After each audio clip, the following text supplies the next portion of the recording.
question one. What do you feel about kids going back to school, full-time or hybrid, for, post to virtual in the fall? This is a conversation I had today with the asthma mommy. Yeah, so I'll jump in, I think Rena and Amani, I'm sure you guys have stuff to say too. So, we all know the American Academy of Pediatrics came out with a statement that they were recommending that kids go to school. And I agree with that to an extent, but I do think that there are caveats to that. And I think it's important to note those caveats. And I think that the American Academy of Pediatrics now is also sort of supporting that there are exceptions to that rule. So first and foremost, I think, this is going to be a personal decision. However, there is objective criteria we can look at. So if you're in an area such as, unfortunately, in Florida and certain areas of Texas and California, where cases are rising at exponential rates, I would personally, as a mother, and also now as a physician as well, as a physician now for a while, about 10 years, it would be hard for me to recommend a kid to go to school while we have, COVID cases exponentially rising. Not only are the kids at risk for getting sick, but also those kids are vectors. We know that they carry, as we've shown in other countries, they carry the disease, and they can carry it home to you. They can carry it home to the grandparents and all the people affected. So again, if you're in one of those areas where you see COVID cases rising, I think that those would be places I would think twice about going. Now, the benefits of going to school, obviously, is you're keeping your kids on regular schedules, you're keeping them socialized. So, if you're in an area where COVID cases are stagnant, not rising, or even falling, and you're considering sending them, as long as you understand the precautions that your school is taking, and you trust that your school is going to, implement those precautions, I think those are good places to consider actually sending your kid to school. So again, I think knowing what the caseload is, and also sort of the rate of rise, if the cases are rising in your area, those would be areas I would consider keeping my kids home in. There are a couple populations too, like special needs kids that are particularly affected, and also kids of lower socioeconomic backgrounds, that are obviously affected as well. So there are exceptions to all of these rules, but again, going by the cases and safety, if you're in an area with cases rising at high rates, those are places where I would consider keeping your kids at home. I'll jump onto that.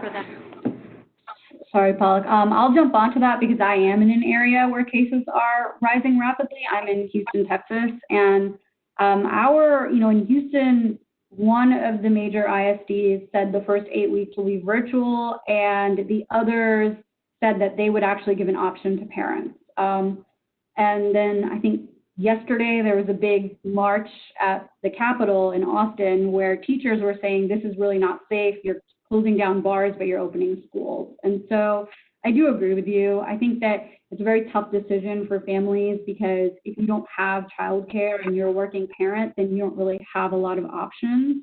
I think that if you're in that situation and you have to send your kid back, then you really do need like a kind of detox protocol the way we have when we come home from the hospital. We need to have something like that for kids coming home from school. They need to shower as soon as they come home, which is not super easy to do with elementary aged kids.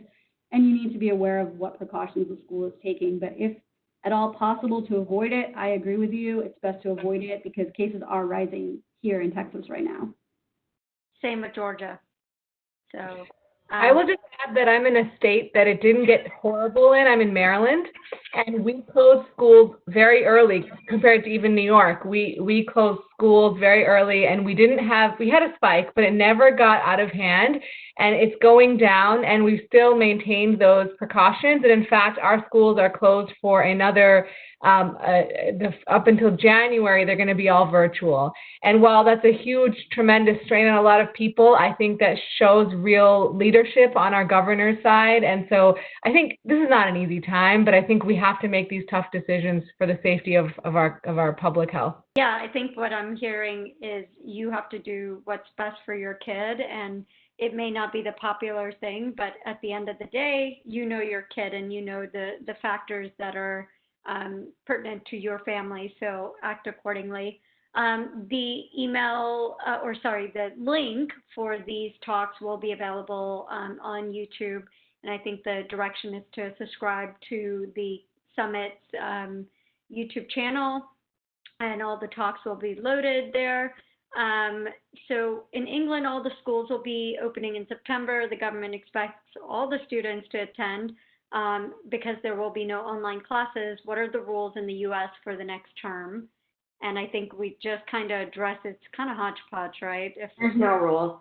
It's really not. It's not state by state in some cases. It's like area by area. Truly, it is county by county, area by area. So it's a totally different scenario. Yeah, it's unfortunate. Do you all recommend wearing masks if you're seeing a small group of friends? So I do personally recommend that. I have seen a few people, like my parents and family friends, from more than 6 feet away, and in a very large, well-ventilated outdoor kind of space. I still do recommend masks because I think, as you were saying, Palak, it's kind of normal behavior to want to get in close, and I'm sure that this is not just a problem with South Asian, but with anyone that's a little bit older, like my parents' age. You may not be able to hear somebody that's 6 feet away, so you might get a little closer anyway, just because you can't hear them, and you're not going to pick up your cell phone to call them when you can see them. So I think wearing a mask as a precaution is always a good thing. Great, thank you. And then I think we talked about the hybrid with the school. Do any of you have any indication or updates on the vaccine for COVID that you would like to share? Yeah, so the early trials are showing that the vaccine, so what we want from a vaccine is for it to sort of activate an immune response in our body, because then your body remembers that response or that attack response, so that when you actually get the virus, it attacks the virus.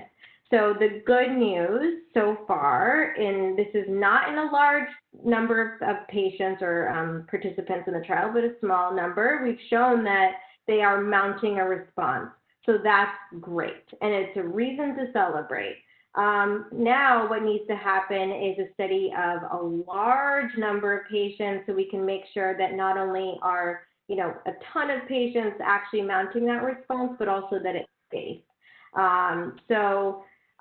Again, we have some early data to show that it's doing what it's supposed to do. Now we need to make sure that that effect lasts for a long time, and we can replicate that in a lot of patients, and that it's safe. So I know the next question is going to be when are we going to get this vaccine? And I truly don't think any of us can say that, because if this vaccine that is so far showing some promise and has some not so good results in a large amount of patients, then it's kind of back to the drawing board. Good news is there's tons of different trials going on with tons of different versions of vaccines. So, chances are we're going to have a vaccine in the future. I still think it's really tough to say we're going to have one in 2020. Everyone keeps throwing out dates, and I think a lot of us doctors roll our eyes because we know how many things need to happen in perfect succession for that to actually happen. So, thank you for that. Piggybacking off of the conversation, since all of you have in some regard dealt with patients, adult patients, and then children, what is the recommended treatment course, and does it differ between children and adults when you do get treated for COVID? I can talk about the truth is that because this virus came so quickly, we are using the same experimental drugs on kids as we are on adults. Now, the differences and the details are in the fact that most viruses require what we call supportive care, which is there aren't many treatments to viruses. That's why we've been scrambling for all these random drugs to see if they'll work. So the fact is that there are always differences in how we treat adults and children when they have a virus. So those same differences are occurring in the treatment of COVID. But in terms of the experimental medications, it's exactly the same. So I don't know if you guys want to touch base on the adult care anymore, but that would be my. Yeah, I think the adult care, again, is all supportive. There's some promise with steroids for helping with what's called the cytokine storm, which is the way your body reacts to the virus. But again, there's no definitive treatment. Everyone is working on protocols and trying to come up with the most efficient way to get people from not getting intubated, or if they get to that point, how to get them extubated. Which is having a breathing tube to help support your breathing. And that is all in the works. And there's no clear-cut plan. I can't tell you take A, B, C, and you're going to be fine. There's just nothing like that yet. Unfortunately, I mean, I agree with both of you guys. And unfortunately, we just can't predict at this point who's going to live and who won't. And we're trying everything we can, all the experimental drugs that you guys are talking about. We also try to turn them prone, which is face-down positioning, to see if that'll work. There's a lot of things that are being talked about in the media, but I mean, right now we see 20, 17-year-olds, we see very, very young people die, and we see 80-year-olds make it. And so we just don't know who's going to make it and who's not going to make it. And just because you make it to the hospital in time doesn't necessarily mean that you're going to live. And there's so many unknowns with this virus. So the best strategy is really to do everything you can to prevent getting it. Great. We all talked about, rituals, new rituals with the virus. There is a question about how long does the virus last on clothing and specifically hair. Does anyone have any ideas or know any information about how long it hangs out on clothing and hair? So there was a New England Journal of Medicine study which happened a few months ago, and that's what everyone's kind of been citing about how long the virus lives on surfaces.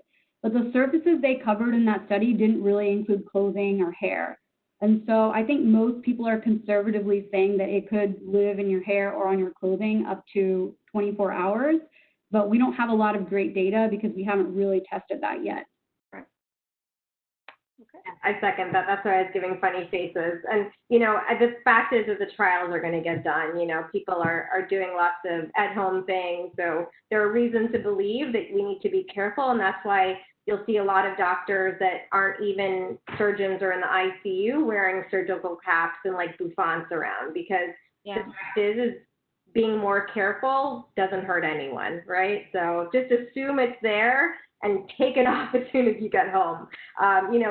To Mani's point, because I just had a newborn, if I had to go to CVS or, drugstore, the second I got home, I would make sure that my parents took the kid to another sort of area of the house. I would strip and I'd run upstairs and shower and wash everything. So you can't be too careful with this virus. We just don't know enough. Doesn't hurt. Plus it's hot anyway. A shower's not gonna hurt you. Just wash that hair. The question, and this is something, I have my own method of obviously cleaning groceries, specifically tin cans and packages. But as far as groceries, washing them with soap, I'm going to tell you what I do in case if it's incorrect, then maybe someone else is doing it. I happen to and I always have before COVID, make a vinegar water solution in the sink itself, put all the veggies, have clean towels, to one side of the sink, and then just dry everything and then put it in the fridge. That's been my method, just to clean any residue off of my veggies and fruits. But that's something I've done before COVID. Does it help when it comes to COVID to wash your groceries? And is soap a good idea? I'm going to say that I don't wash my groceries with soap. I don't know that it hurts, but it's like a lot of extra time that I don't necessarily think you need. So far, from what we've seen in contact tracing, it's not very common to get, no one has been reported to get it from like a box say popcorn or something that you're getting from the grocery store. I think the most important thing is if you're leaving the house to go grocery shopping, you need to make sure you're staying 6 feet away from people. You need to be wearing a mask. You need to wash your hands. And if you put the groceries down like on some surface, you need to make sure you wipe down that entire surface, because those bags that have your groceries are, they're sitting on that surface. Yeah. In terms of like, do you need to wash every individual item with soap and water? I personally don't do that. I just make sure I wipe down all the surfaces with like antibacterial wipes, yeah, like if I put them on my counter. No, good plan. And I think just in terms of vinegar, it's a bit more natural, at least in my opinion, than soap. So if you are inclined to wash your vegetables and fruit, it's a more natural way, and the large gallons of, distilled vinegar cost you nothing. So dilute that, 1 part vinegar to like a couple parts water, and you'll be fine. We're at 8 o'clock, so I'm going to quickly run through the last 2 questions.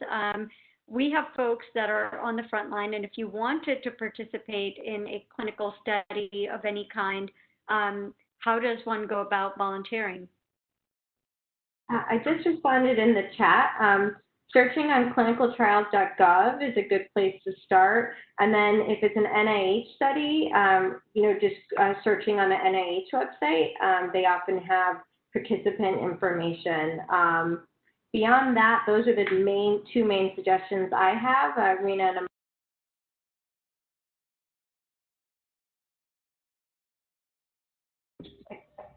and that's where I would start.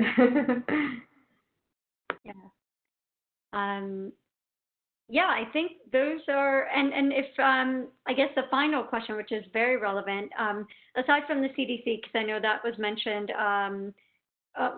any other reputable, reliable, scientifically valid reference thing that you can leave all the folks that are in attendance with, that if you ever had a question and you wanted to go to that trusted site, you would be getting sound advice? Just the CDC and the WHO would be sort of the 2 most reputable recommendations. Yeah. And the vinegar solution I mentioned, it's just vinegar and water diluted. Can't hurt. I mean, vinegar on your fruits and veggies is not going to hurt. It actually kills like the mold and helps the berries not get like a funky mold on them in the fridge. That's doing it.